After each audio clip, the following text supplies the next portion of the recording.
गुरुदेव की जय। श्रीमन महाप्रभु की जय। श्री हरिनाम संकीर्तन की जय। गौर राधा माधव की जय।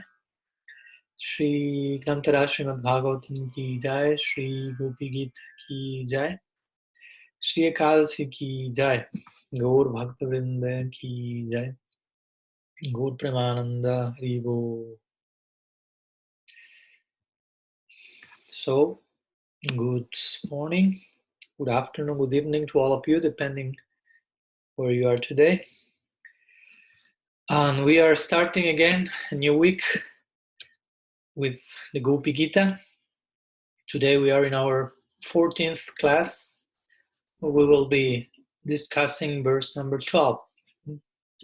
After 2 introductory sessions, we have been studying 1 verse per class, so today we will study verse number 12.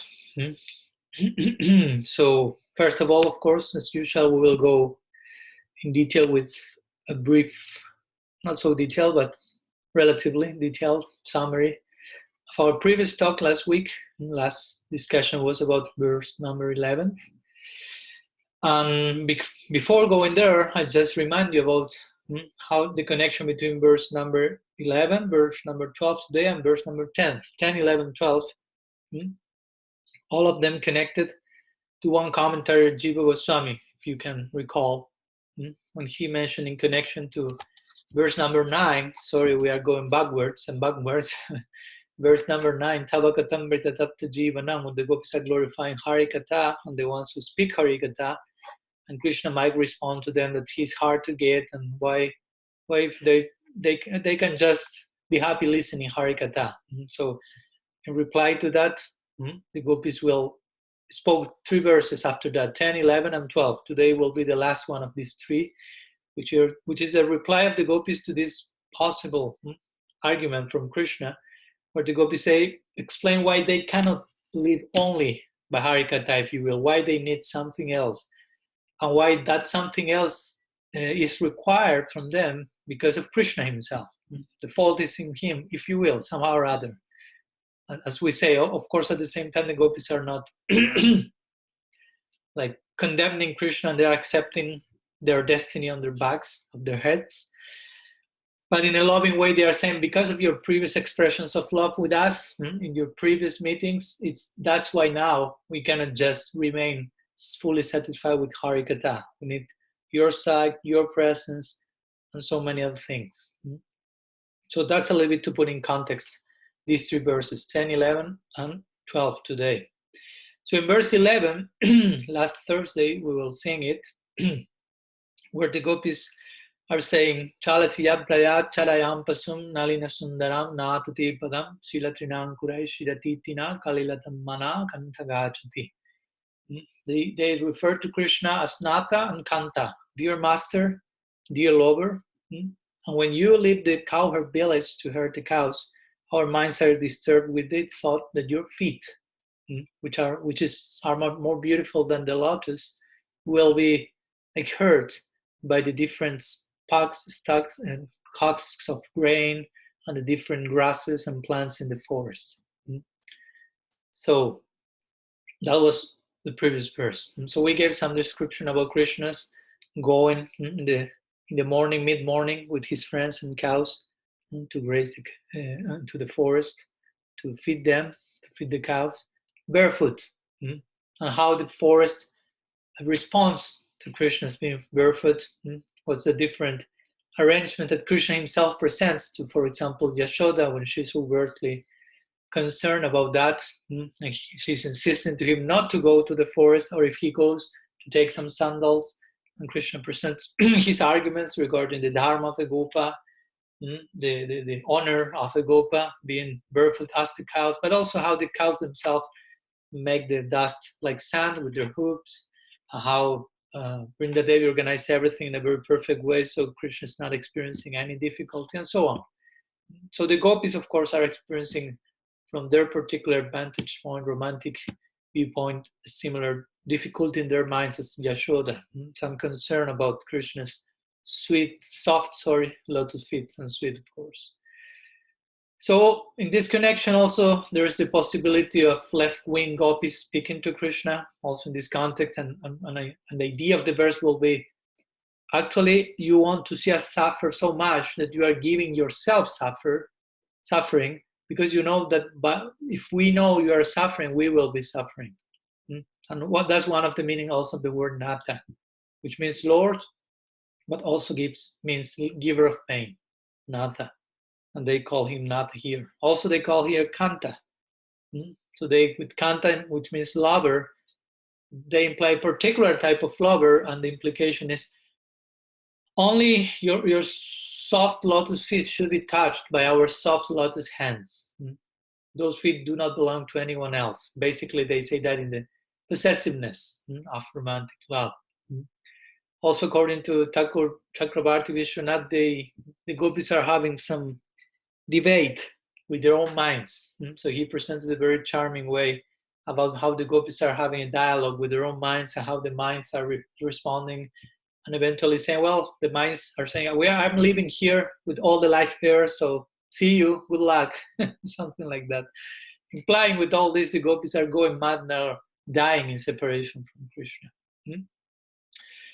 Eventually, the gopis also conclude, well, our suffering is due to attachment, as that's the case always in this world. If we suffer, it's because of attachment. And in that world, there's another type of attachment, and of course, another type of suffering altogether, an ecstatic one. But the gopis imply this point, and we cannot not be attached to Krishna. We cannot stop, as we already said, thinking about him. And he's the one to blame. Again, in a loving way, they say this. You are to blame because you are so beautiful. You have made yourself so charming. So what can we do? We are receiving some scars, those impressions, and now we are fully attached to that. We cannot think living without you, living without those things that you showed to us. And so the conclusion of the whole verse basically is the context of what the gopis are saying here about Krishna going to the woods. They are saying, stop wandering there, stop wandering in the woods, in the forest, and come here quickly. There is some urgency in their call because of, again, the eagerness of separation. So that's a brief summary of yesterday, the verse we saw on Thursday. So today, let's continue with verse number 12. I will share the verse on the chat here. Okay. So I'll recite it in Sanskrit, and after that we will repeat English.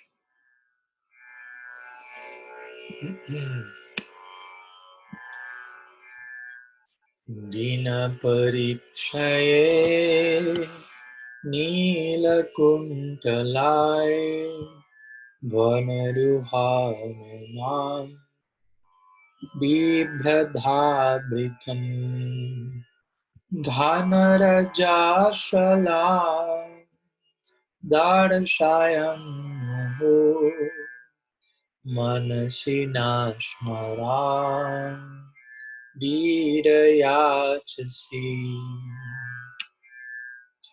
So the translation of the verse says thus: O beloved hero, as the day dissolves, you return home. Your lotus face, partly covered by your bluish-black locks of curling hair, unpowdered with a very thin layer of dust rising from the host of cow's hooves. At that time, by repeatedly showing us your beautiful lotus face so exquisitely ornamented, you impart Cupid to our minds. This is the 12th verse where the gopis are, as we will see, referring to another period of the day, Aparana Lila. And in that context, they experience another variety of suffering, if you will, by seeing Krishna return, in this case, from the forest. So they are saying, Dina Parikchaye, now they are referring to at the end of the day. Parikchaye means the end, at the end, and Dina means of the day. So Dina Parikchaye implies the return, Krishna's return from the forest with the cows and the cowherds. So at the end of the day, Nila Kuntalaya. Nila Kuntalaya. Nila means blue or dark blue in this case. Here we are referring to Krishna's bodily limbs. And Kuntalai. Kuntalai implies locks of hair, different locks of hair. They will concentrate now in Krishna's face. Nila Kuntalai Banaruhananam Bibhradabritam. So Banaruhananam, Ananam means face, and Bana Ruha means lotus, another way of saying lotus. So Krishna's lotus face, Bibrat Abritam, is exhibiting. Bibrat Abritam means covered. So Krishna is exhibiting his lotus face, which is Abritam, is covered by different things. One of the things are Nila Kuntalai, the locks of dark blue hair, and Ghana Rajashalam. Ghana means like Ghana Tarala, thick. Ghana means thick. Ghana Raja Shvalam, smeared with dust. So Krishna's face is smeared with dust, cow dust at that moment when he's returning. Try to enter into the picture, if you will, in your minds. Ghana Rajashalam, Darshayan Muhur. Darshayan means showing, and Muhur means repeatedly. So at this time of the day, you are returning from the cow pastures, and you're repeatedly showing your lotus face, which is accompanied by this dark blue locks of hair, which is covered by thick layer of dust from your daily activities there. So what happens? What's the consequence of all that? How that's affecting us? Remember, the gopis are blaming lovingly Krishna of how they're affected by whatever he's sharing to them. He already spoke about glances, smiles, pastime, conversation, and so on. So now they're speaking of Krishna's face during the return in the day. So they say, Manasi Nashmaram, Bhiraya to see. Oh, Bhira again, hero. Manasi, our mind, in the minds, Manasi means mind, in plural. Na, Manasi na, our minds, Smaran Yachasi. Yachasi means you are placing, and Smaran means Cupid in this case. So you are placing Cupid in our minds by showing us your beautiful face in this particular moment of the day, in this particular presentation, if you will. Oh, hero, you are imparting Cupid to our minds. So this is the word by word meaning of the verse. So now let's try to expand a little bit. So again, here the gopis are describing Krishna's Aparana Lila. So Aparana Lila, first we spoke about Purvana Lila. Purvana Lila, as you may remember, is the mid-morning, pastime, where Krishna is from 8:24 to 10:48. He's leaving to the cow pastures with the gopas and the cows. And now he's returning. Aparana Lila comes after the Madhyan Lila. So Aparana Lila is from 3:36 till 6 in the afternoon. So the gopis are singing about this particular Aparana Lila here, when Krishna is returning from the forest with the cows. Sorry.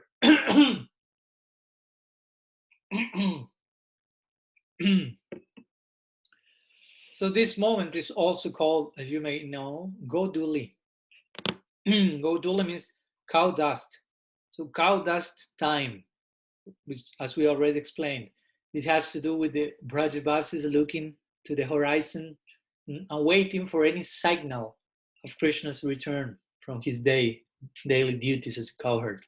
So eventually the cows are coming, so they will rise in certain dust, and that dust will go to the air, also creating some effect of bathing Krishna, embracing Krishna, making some abhishek to him. And that will be at the same time as an indicative to the Brajavasis, how Krishna is returning.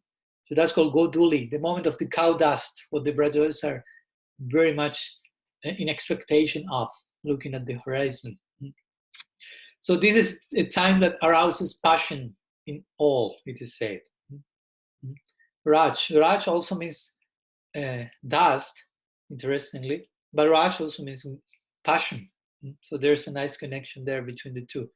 Goduli is also considered time of Rajagun. In the morning mainly we speak about Sattvagun. In the evening, afternoon, we speak in terms midday, afternoon, in terms of Rajagun, and evening, night, we speak in terms of Tamagun.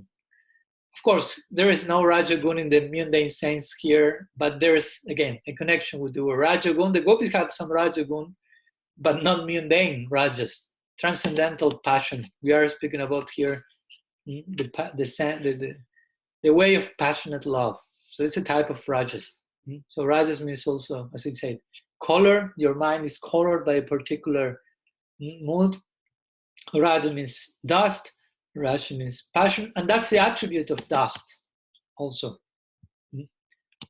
I think Krishna in the Bhagavad Gita is giving that example. He speaks about 3 levels of conditioning and according to the gunas. And at one point he speaks about the conditioning in tamas, for example, like someone being inside a womb, not being able to see anything and so on. And the example of the Rajagun, I think, is dust on the mirror. So passion, again, Goduli, time of Rajduli, Raj, sorry.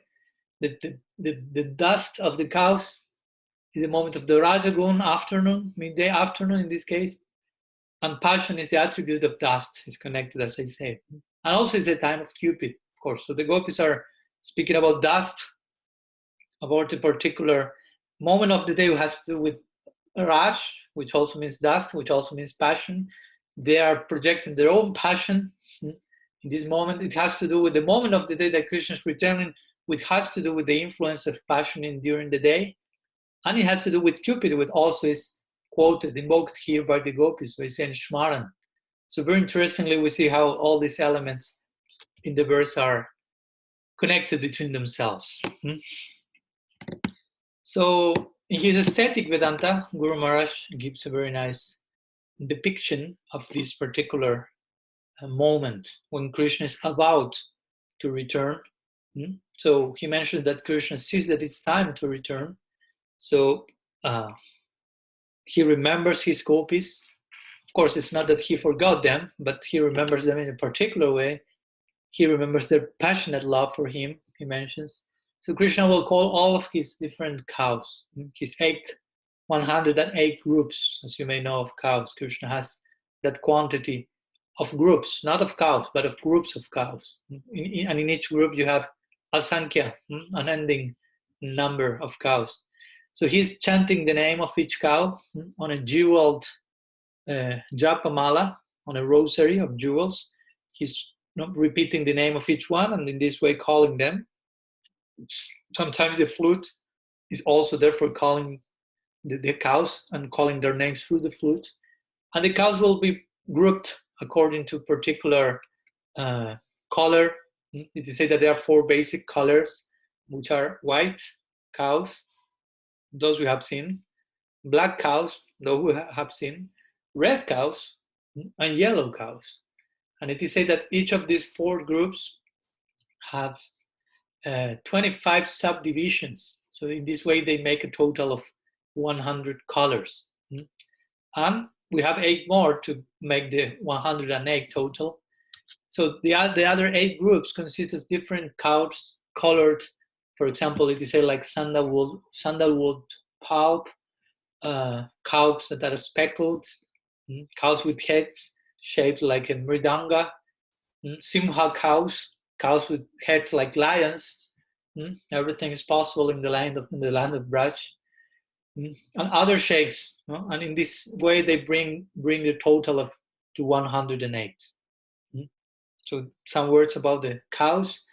And also regarding the rasa of the calves, that there was a question of Haricharan last week. I spoke with Guru Maharaj, and basically he confirmed what I was telling you, that mainly we will speak in terms of Vatsalya rasa in their case.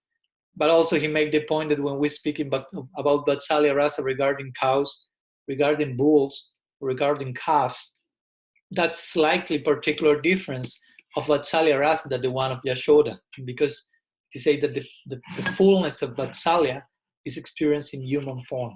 So it doesn't make the cows less, but it's a particular way of their experiencing of Vatsalya, which is not exactly the same as Yashoda or Nanda Maharaj, devotees in that particular form and psychology, if you will. Just one detail regarding what we spoke last week. So again, going back to the bears, the gopis at this moment, they are remembering Krishna with his cows. The whole picture is there in their minds, totally fixed.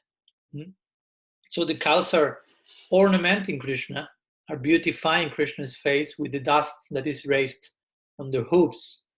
It's a very nice seva that the cows are doing. They're decorated, doing Sringar. Sringar means decoration, ornamentation to Sri Krishna. Not only with the hooves, making the land of Braj soft like sand, soft like cotton, but also that dust is raised, as I say, it has multiple purposes simultaneously. The dust itself, it's alive. Remember that Chaitanya Charitamrita says, Vaikuntira Priti Adi Shakala Chinmay.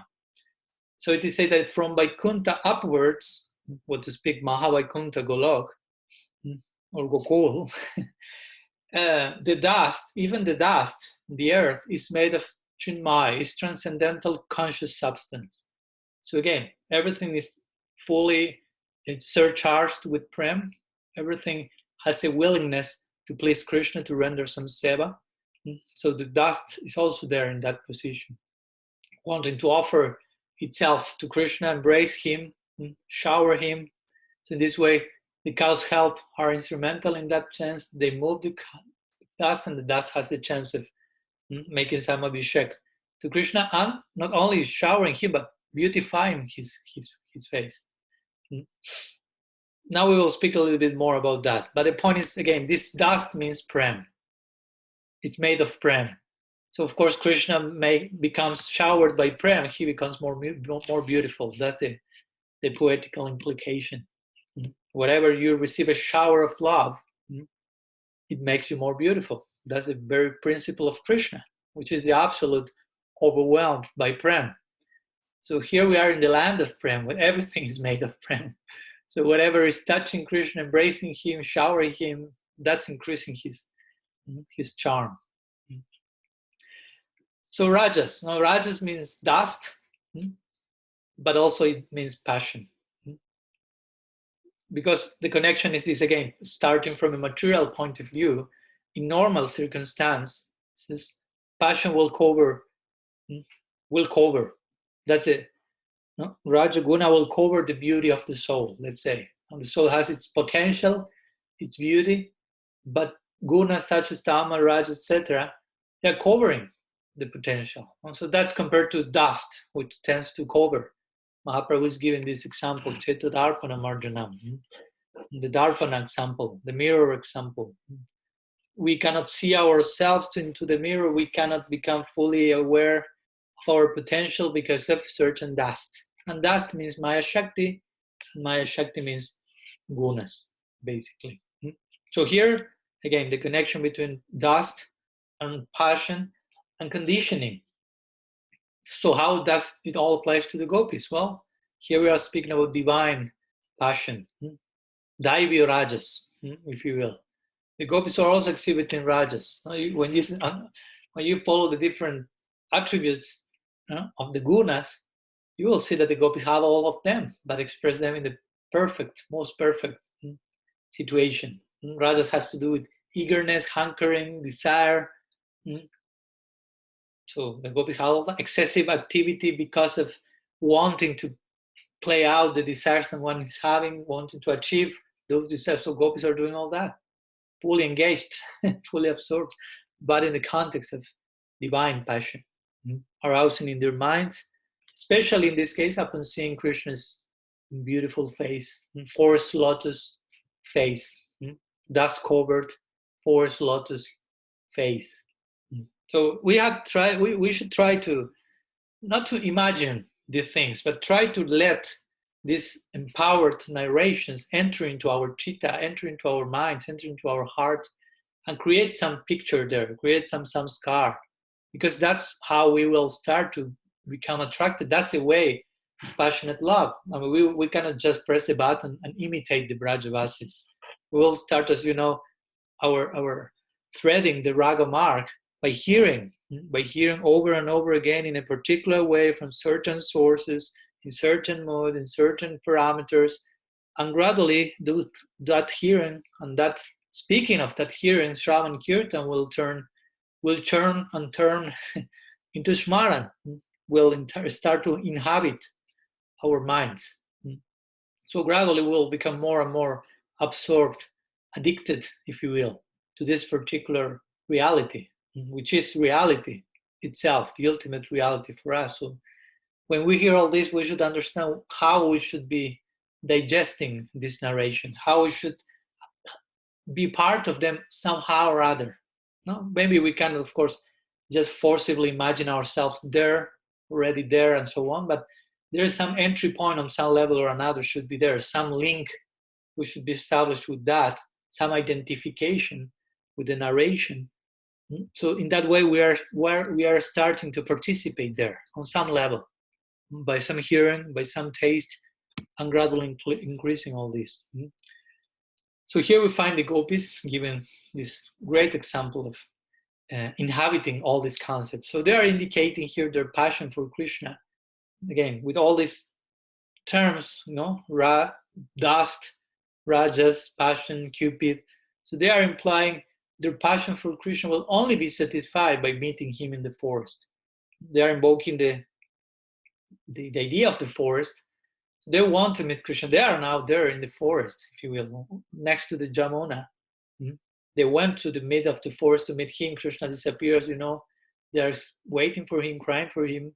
So that's the implication here. We will only be satisfied, not by Harikatha only, but by meeting you here. And what's the general situation with Krishna is returning from the forest on a daily basis, as you know.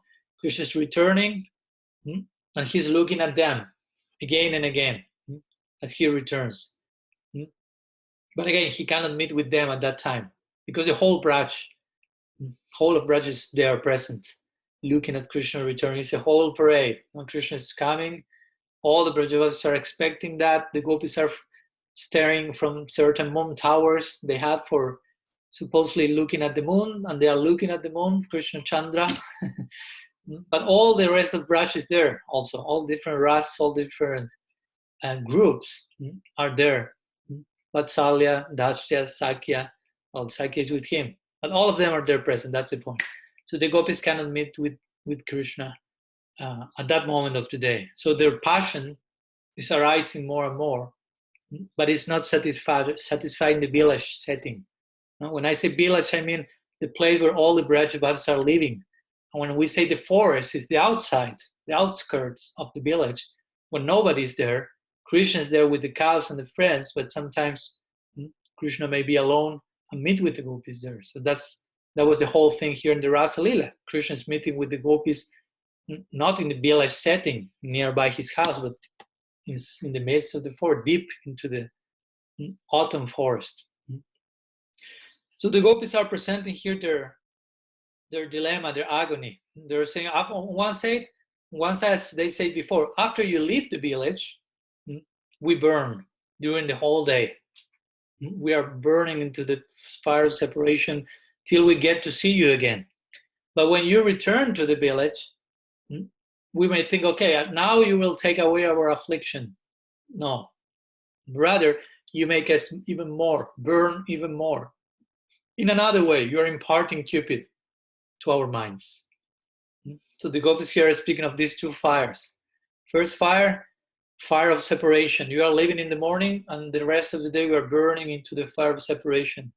Eventually, when we get to see you, we start to burn into another forest fire, the fire of calm, of desire. By seeing you, you're imparting Cupid to us by showing your beautiful lotus face with dust, with the locks, beautiful locks of hair, and so on. So we are moving from fire to fire, from forest fire to forest fire. So because especially at that moment we are seeing you coming, but again, we cannot join you at that moment. So that's very, so the only solution to all this is to meet you in the forest and to be fully able to serve you. That's the whole idea. In conclusion, appear before us again.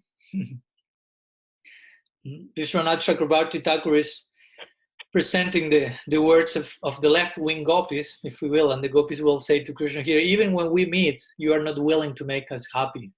The gopis imply with certain sarcasm, loving sarcasm, the gopis say here. No? In the late afternoon, according to Vishwanath, the gopis say, in the late afternoon, you consider, Krishna, I will drown these girls in an ocean of distress. So then you inflame our erotic desires, but deny us your association. So that's how Vishwanath presents the idea, paraphrasing the gopi thinking, speaking to Krishna harsh words, loving anger.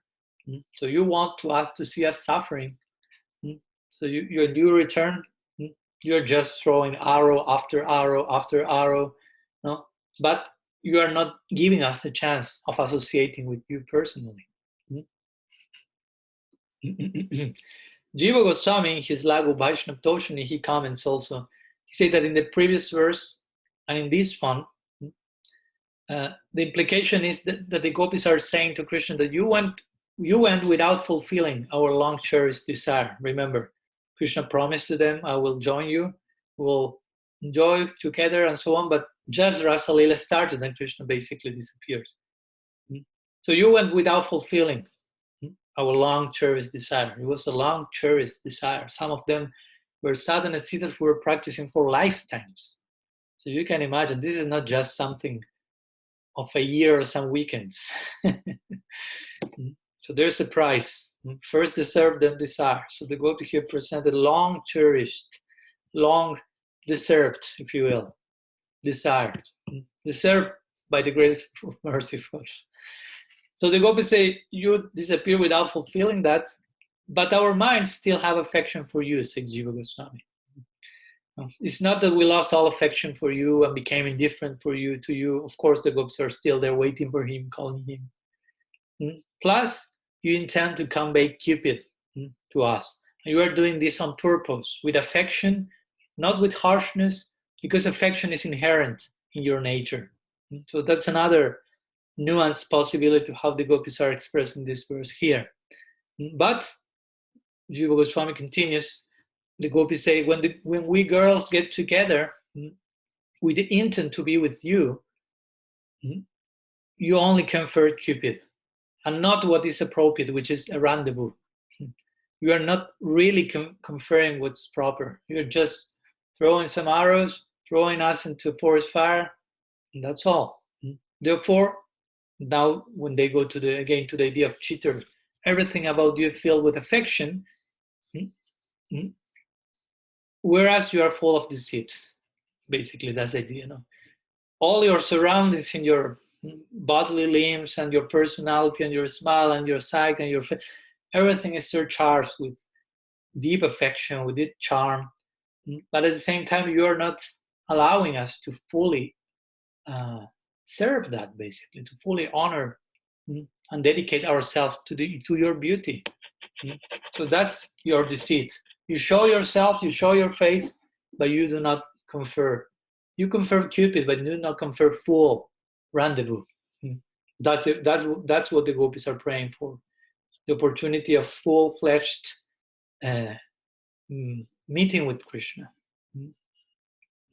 Again, they are not attracted to Krishna's beauty for their own enjoyment. They do not want to exploit beauty. Krishna is the epitome of beauty. But they want to serve beauty. And they are allowing themselves to be exploited by beauty. And that's the topmost standard. In this world, everyone wants to exploit beauty, to enjoy beauty, to own beauty, to take advantage from beauty. That's a very valuable asset. But the gopis are not thinking in that term. They're witnessing the topmost level of beauty, the all-attractive one, but they are only thinking in terms of how we can properly honor this. So they are crying and imploring that personification of divine beauty, please appear before us so we can express, do our duty concerning beauty. And there's some beauty with us, the gopis say, that we want to offer to your beauty. What must be your beauty with our beauty combined? That will be a great festival. Actually, that's what Rasa Lila is about. The combination of these types of beauty, which is prem. So let's go for a while. Let's go back for a while to the idea of Raj, which has much more implications. The idea of dust, cow dust, Rajagun, and so on. So Raj dust sometimes is connected to the, regarding Vrindavan in particular, like the dust is like pollen-like dust. Also, interestingly, the pollen is of the color of Arunodaya, Anurag, Aruna. That's the color of affection. So the whole land in Braj is colored. The point is by affection. Even the dust is affectionate towards Krishna. So this Raj is the dhan, is the wealth there. So here it's referring to Godhan, to the wealth of cows, to the Raj, to the dust from the hooves of the cows, which is the wealth of the cows. So when it is said that the food dust of the cows is a wealth, again, it is the indication is immense values there. Because why? Between other things, it is utilized by Krishna to increase the beauty of his lotus face. So that's a really topmost makeup, if you will. If that's used in the context of enhancing the beauty of it all attractive, that's a very important element there. That's real wealth. Those things that increase attraction, that increase prem here, those represent the real wealth. Golokher prem dan harinam sankirtan. So Golokher prem dan. Real wealth in Golok is prem.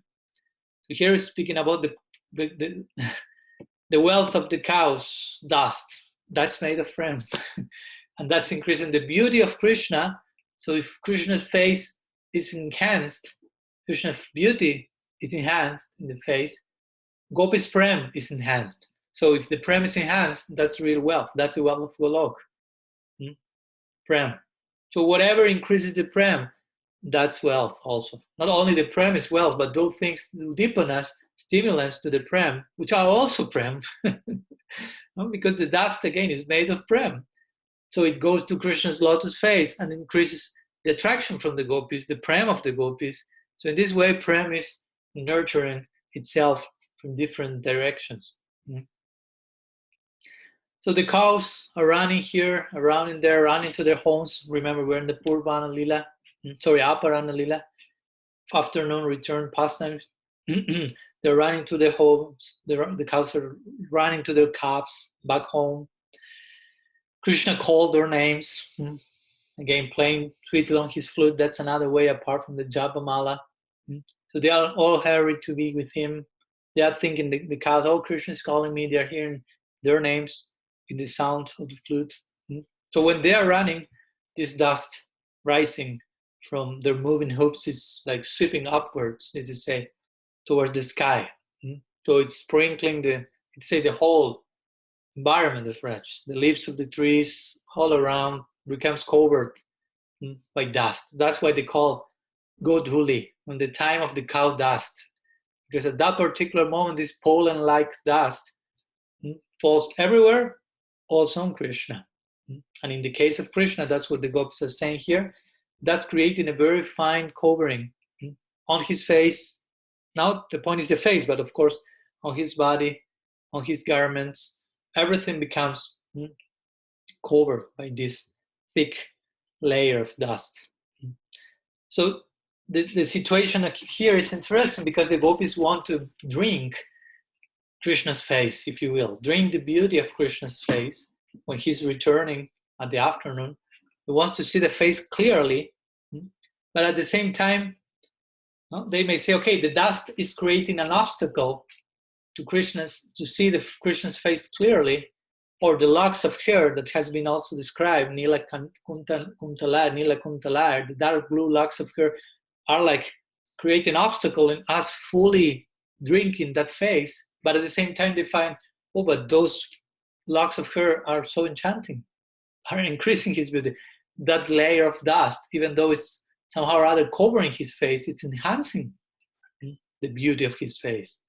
So the gopis become like utterly fascinated when Krishna's face is covered by this thin layer of dust.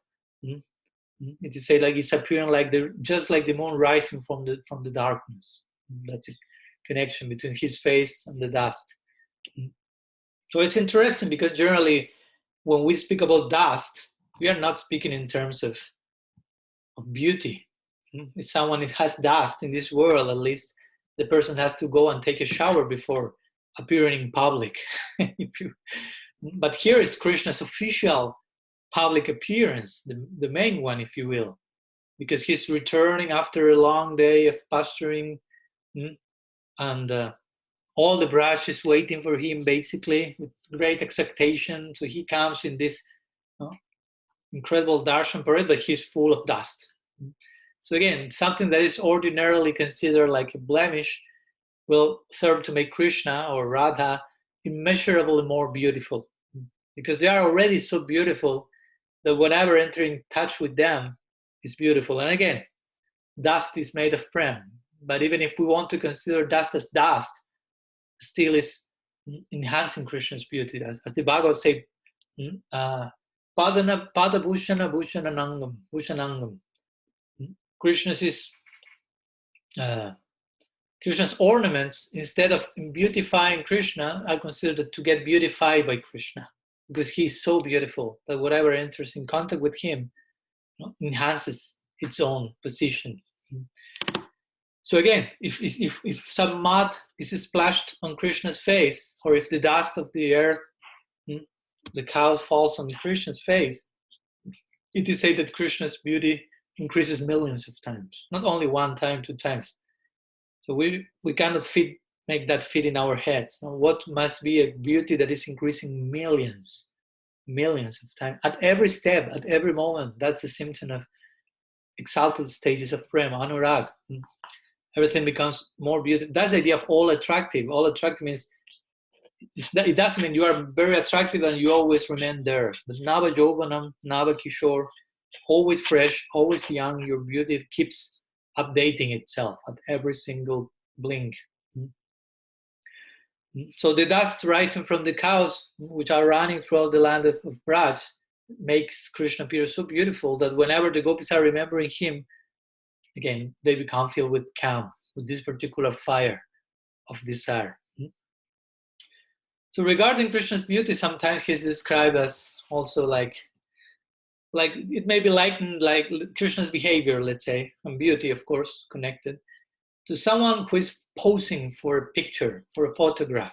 The person will smile in a particular way, will pose in a certain way, just to ensure a good picture. So it is said that similarly, Krishna is thinking, he's returning, apparently he's thinking, gopis should come and see my lotus face, because he wants to please them, and he knows that will please them. And he thinks they should see this, they should drink this beauty not only once, but again and again and again. And that's why also on the way, when he's returning with the friends with the cows, sometimes he laughs, he embraces the friends, he embraces the cows, he talks with the gopas. But one of the main motives is to show himself to the gopis. He knows the gopis are looking. And so he's creating excuses to look in one direction, in another. We know of many leelas. Apart from this, when Krishna, is taking the tail of the cow in one direction, so the calf is going in the direction of the gopis, and he's like taking the tail and arriving and falling again on Sri Radha, touching her, whatever.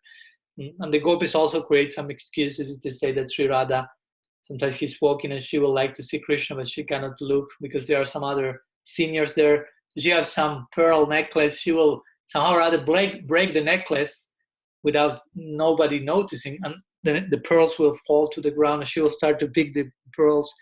There are so many. So she's taken there, and that's an opportunity to glance at Krishna here and there. Or sometimes she has these pearl necklaces and Krishna is nearby, but she cannot look at him constantly because some other people is there.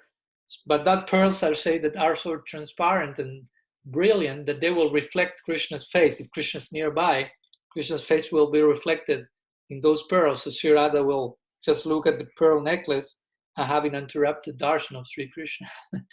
So this way we see how many ways how they are finding excuses to increase the loving attraction. So here Krishna is returning again as he's thinking, the gopis must see my face, must see my beauty, not only once, but over and over again. So if he's noticing that the gopis are not looking at him for whatever reason, he thinks for himself, they must look at my face. Because he knows, by doing that, their loving mood will then increase and bring them to me. And that's the real desire, the real pleasure, and so on. But here the gopis in the Gopi Gita, they are singing in this song, no? When we are searching you, no? When we see you searching in this way, and we know we become restless by seeing you in this way, looking for us and so on, that we cannot live for a moment without you, basically. That's the point here. Now you are embracing the cows, you are embracing the cowherd boys when you are returning from the pastures, and we desire that same thing, that you do the same with us. We desire to receive that type of embrace. So we are seeing that, but we cannot just run and embrace in the middle of all the village. So that's called Smara here. Smara means, again, Cupid.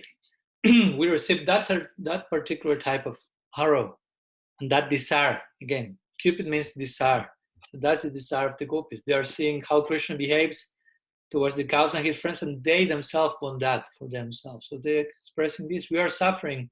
So in this way, we are suffering all day long, basically, the gopis say here. We are suffering greatly in separation from you.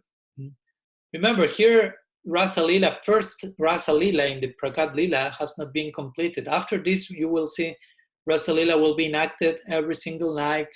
So gopis will find this experience quite often. But at this point, we are in the first Rasa Lila, chronologically in the Prakat, and it's not fully complete. It just started and Krishna disappeared. So try to understand also the particular situation of the gopis here. So they are expressing this to Krishna. We are suffering greatly in separation from you, from morning until the time we see you again, now in the afternoon. But again, when we see you now, when you are returning, we suffer even more than before, because our desire to see you has increased. As much, the more desire it is, the more suffering is there because the desire is not fulfilled. We know that we can relate to that in material terms. You have a desire of something, and if the desire increases and you cannot fulfill that, that will create much more anguish, much more suffering. So in a transcendental way, the gopis are going through this. So the gopis are giving some example, or the acharyas are giving some example to this idea. They say, for example, let's imagine a thirsty person who is standing on the bank of the river Ganga, not taking water for days, and finally, oh, Ganga is here. Clean Ganga, not nowadays. Some places it's still clean. So I have come from a very far way to drink Ganga water. I'm so thirsty. I have been going through so many difficulties to get here.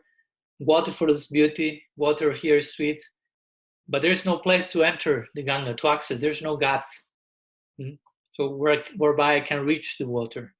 But that's a dilemma. That's in total anxiety. So this is the same situation of the gopis. You are there, beauty is there. We have come finally here. We are seeing you after so many difficulties, but there's no way of getting to you in this particular moment when Krishna is going back. They are remembering that specific moment in their separation. So the gopis are implying your face is exceedingly beautiful, attractive because of the dust. This partially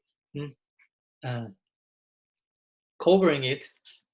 But cowherd boys are there, cows are there when you return from herding the cows. So are our fathers, our mothers. So what can we do? So you are imparting Cupid there. You are giving us Smara, Cupid, and that cannot satisfy us. Actually, it's paining us. Of course, what they call pain means increase of desire, and increase of desire means increase of separation, and eventually that will imply will converge into the idea of higher joy in union. We need those dynamics, union and separation, even though it may take the form of, again, so-called suffering, something unbecoming. It's totally necessary for the structure and dynamics of the lila. So the gopis are implying this. Your face, your locks of hair, nila kuntalar. Nila kuntalar means locks of curly, blackish hair. It's not say curly, but we know that Krishna's locks of hair are curly, and it's blackish. It is said sometimes in aesthetic consideration that actually beauty, real beauty, lives in blackness. Black is considered the color of romantic love, not black, but shyam, which is Krishna's blue black color. So, for example, with your eyes, let's think about that. No matter how large your eyes may be, which form it may have, if there is no black dot inside them, it is said they cannot be beautiful. Take the black dot out, beauty is out. So one's face may be beautiful, but it will not look as beautiful if one's hair is white instead of black. No? I know about that. So white hair is coming all these last years. Of course, we are not attached to that here, but we are speaking aesthetically in a transcendental way, in a transcendental sense, even. There are so many descriptions about that. For example, it is said that Sri Radha's hair is black, really black, because it's an outer expression of her inner emotion towards Krishna. Her inner absorption in Krishna makes her hair so black, resembling him. And all the different decorations of her body are also black. The kajal is black, and the color of the sari is dark blue, and different other items in her body, even decoration, inner garments, are that color, the total invoking her bhav, her absorption in Krishna. So the point is that with Krishna is decorated and shrouded partially, but his locks of black hair, again, it is increasing more. He's beautiful. So this is his marn also. This is Cupid, increasing the desire, increasing the calm. Balabhacharya, in his particular comment, he refers to these hairs. He says his strands of wavy dark blue hair, he compares them to bees. Bees. And he said those bees make one aware of the rasa, of the juice, of the relishment. That's a function of those dark blue hair. So here again, the gopis call Krishna Bira. Let's go for a minute to the word Bira, and we are almost finishing. Bira is a word that we have seen on many occasions. Again, Bira has to do with the concept of a hero, a nayaka, in Indian rasa aesthetics. So here, the gopis are dually expressing that in terms of romantic love. When we speak about Madhurya Bhav, we will speak about the nayaka and nayika, hero and heroine. So gopis constantly are referring to Krishna's Bira in different verses for different reasons, as we have seen. So here, the significance of the vocative Bira, which means oh hero, not only hero, but oh hero, is that Krishna is shooting, again, Cupid's arrows. So like a hero like Ramachandra. He's a hero, he's a warrior, he has arrow, he has a bow and arrows. So Krishna is shooting some arrows in another way, Cupid's arrows. And it is said that the arrows that Krishna is shooting as Veera, as a hero, are creating holes, like an arrow will do. But in this case, this particular Cupid-like arrows are creating holes in the moral principles of the young woman of Raj. So sarcastically, lovingly, the gopis are calling Krishna Veera. You are a hero, yeah. You are throwing your Cupid-like arrows and creating those type of holes in the moral principles. Sarva dharma parityaja, making us reject all religion, reject all moral sensibility. Yes, you are a Bira also, because they imply you have taken everything from us, but still we cannot do what you want us to do. Left-wing gopis again taking the stance here, speaking loudly. Although you have taken everything from us, still we cannot do what you want us to do, to die. In a harsh way, they are saying that you want us to die. But at the same time, you don't want us to die, because if we die, you will not able to find anyone who can suffer as much as we have suffered without dying. So you see that we are suffering, and this makes you so pleased. So you are really a hero, Krishna. You are certainly a Bira. So in this way, the gopis are expressing their love. So you are not killing us because you want to see us suffering. So if we die, who will suffer like us? Nobody. So that's why you maintain us alive. So you are really a hero. You're maintaining us alive, protecting us, not killing us. So in a sarcastic way, they are expressing their love. But they are just dying, basically. That's the point we have to understand. They are on the verge of death. And that's indicated by the very first words of the verse, Dina Parikshaye,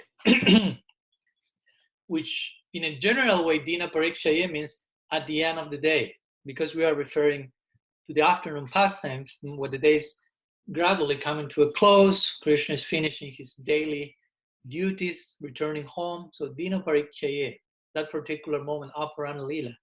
But in this context, when the gopis are saying Dina Parikshaye, actually they are implying we have come to the end of our life, at the end of the day, at the end of our day. So that's the point. The verse starts like this: finally, at the very end of the day. So what's the very end of the day for the gopis? With this, they are hinting at the magnitude of their torments of love. They are expressing their transcendentally tragic mood in this way. And they're saying, we have lost our tolerance, we are about to die, so please, again, come at once and meet with us. That's over and over again the conclusion of every verse. They're basically saying in separation. Sanatana Goswami, in his Brihad Vaishnav Toshani, he presents the conclusion in his words in a similar vein. He says, the gopis said through him, in separation, Cupid has increased by remembering you. Don't delay.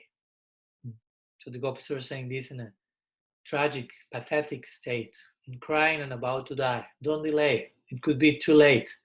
And Cupid is increasing too much. This fire is increasing too much. It will reduce us to ashes. So basically, this is the conclusion. But we see the conclusion is always the same in this every verse, but at the same time, it's increasing more and more. There's like a crescendo of the fire, of separation, of desire, of all these fires, forest fires, battling within each other in the hearts of the gopis. So again, as I said before, we have to hear these topics in order to gradually acquire more and more adhikar for raga bhakti. Adhikar for raga bhakti is laulyam exclusively. Tatra laulyam apikalo molyam. So the greed, the eagerness to hear more, to relate more to these expressions. So at present, we must hear this topic so we can develop this greed to perform raga bhakti in a deeper way. And the fruit of hearing the topics will be that eventually we will feel we cannot live without hearing them. That's the whole idea of utkanta. That's a very nice term. Give me some few minutes. I'm finishing almost. Utkanta is translated as eagerness. And we have spoken about this idea many times. Connection between humility, mercy, eagerness. For sadhaka, here the gopis or siddhas are expressing utkanta, which means intense eagerness. So kanta actually means throat, no? Kanta. You have the kanti mala, so kanta. And utkanta means up to the throat. So what's the meaning of up to the throat? It means our life airs are going up and about to leave us. We are about to die. So that means eagerness, real eagerness. If we cannot see you, we are about to die. I cannot live without hearing this. That's real eagerness, utkanta. That's the only thing that maintains an advanced devotee alive, basically. Eagerness and the hope to attain his beloved, basically, her beloved. That's the only thing. That line of hope is sustaining the person. Utkanta. It's a strong eagerness, strong hope. And without that, the life is over. So that's an advanced stage, of course, of devotion, where our whole life is sustaining itself on that. So at that time, the gopis will bestow, if we, at the moment we achieve such level, the gopis, Brajavasis, Guru, Gauranga will bestow their mercy upon us. And we will be able to appreciate something of their unlimited position and glory. So again, we want mercy. Mercy will be corresponded with eagerness. And we, as we can see, there are many levels of eagerness, and there will be many levels of corresponding mercy. So we don't deserve mercy, but we will attract mercy by having a particular type of eagerness for that thing that we don't deserve, but we need. So this is the raga bhakti, very particular thing. In the scriptures on the other side, we hear, if you perform Vaidhi bhakti for millions of lifetimes, births, it's not certain that we will develop a taste for raga bhakti by that engagement in Vaidhi bhakti. However, if a person is hearing, discussing topics such as GOPI GITA on different leelas of Raj, in association with Vaishnavas who are senior to us, we are practicing under the guidance of such sadhus, that's certain, for sure, there is hope that we will be able to develop this sacred greed, this eagerness. So, some words concerning this verse, which is, again, as I told in the beginning, the last of these three verses in connection to the gopis' reply to Krishna, according to what Jiva Goswami mentioned in his commentary. Again, I remind you about that at the end, and we finish here. Jiva Goswami mentioned that after the gopis say Tava Gatam Britam, the topic is about you are nectar, source of immortality. Krishna may say, I'm hard to get, so be happily and listen Harikatha from me. So again, the gopis are not happy with such a reply. So in 3 verses, 10, 11, and today here, 12, the gopis are replying to Krishna, finding loving fault in him because of his acts involving the expressions of love mentioned previously, Purvarag, in these 3 verses. His smile, in verse 10, just to recap for a minute, the gopis are showing Krishna, we cannot just be happy and fully satisfied with Harikatha because you have thrown to us certain, impart to us certain Cupid like arrows in different ways. Verse 10, which were those? 4. His smile, prahasitam priya prema vikshanam, his glances, viharanam chate, his pastimes, and rahasi sambhida, his intimate conversations. So we need them back. In the verse number 11, the gopis were expressing their torture by thinking about Krishna's lotus feet, wandering in the forest and getting hurt.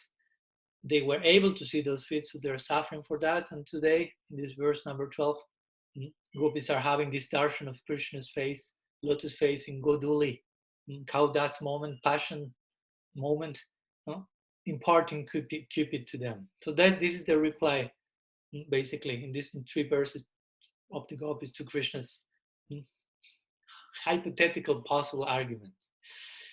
So we will finish here. And of course, if you have any questions, we can use some more minutes for that.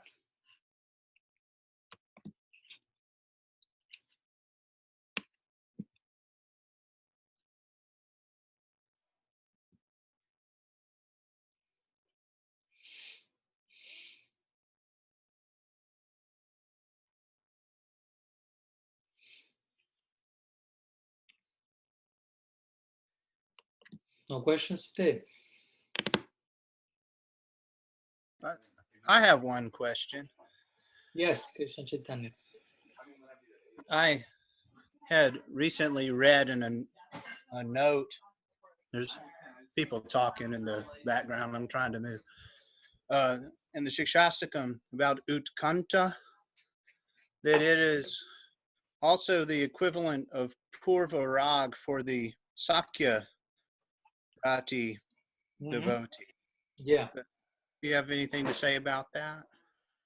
Well, I not much more than that. Basically, that's a term that it expresses itself in different contexts according, of course, to the rasa. Here, in the context of Madhurya Bhav, it's expressed from one side, but as you mentioned, in the context of Sakyarati, Utkanta or Utkantita, if I'm not mistaken, specifically that's the term that Rupa Goswami has used for to refer to the experience of the Gopas in particular. But in this moment, I don't have anything extra to say. Just basically to mention that according to different rasas, some terms may refer to different moments in connection to Krishna. No?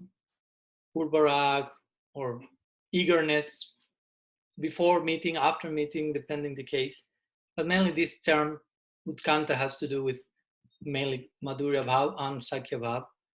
And in the two different cases, it has to do with the particular eagerness, of course, depending their own different form of affection.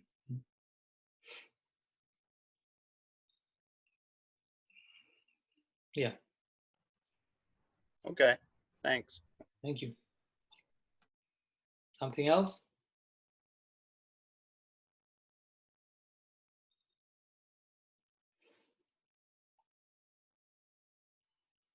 Okay, so I think we will finish here today and see you tomorrow. We will be discussing verse number 13. So thank you very much. Srila Gurudev ki jai. Sriman Mahaprabhu ki jai. Shri Harinam Sankirtan ki jai. Shri Radha Madhav ki jai. Srimad Bhagavatam ki jai. Shri Gopi Gita ki jai. Shri Ekadasi ki jai. Gaur Bhakta Vrinda ki jai. Gaur Premananda Hari Bo. Sakal Kripa Sindhu Vyaiva Cha Patitanam Pavanebhyo Vaishnavebhyo Namo Ananta Koti Vaishnava Vrinda ki jai. Gaur Hari Bo. Hari Bol. Nagasaki Jai.